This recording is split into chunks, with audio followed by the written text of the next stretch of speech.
Flamurtari ka arritur të marrë një pikë mjaft të vlefshme në ndeshjen e luajtur në transfert me Dinamon. Ky fundit nuk e njeh fitore në superiore që prej 23 dhjetorit të 2025-s kundër Partizanit.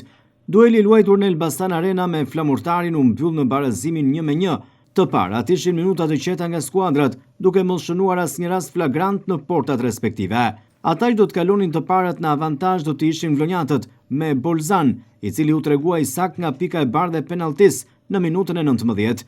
Festa nuk zgjati shumë pasi kapiteni Dita riktheu baraspeshën në minutën e fundit të pjesës së parë. Dita nis aksionin fantastik në bashkëpunim me Bregun, arrin të barazoj shifrat. Shtangen vlonjatët nga goli bluve. Në pjesën e dytë, të dyja skuadrat shpërdoruan shumë raste dhe nuk arritën të gjenin golin që do të duronte 3 pikët.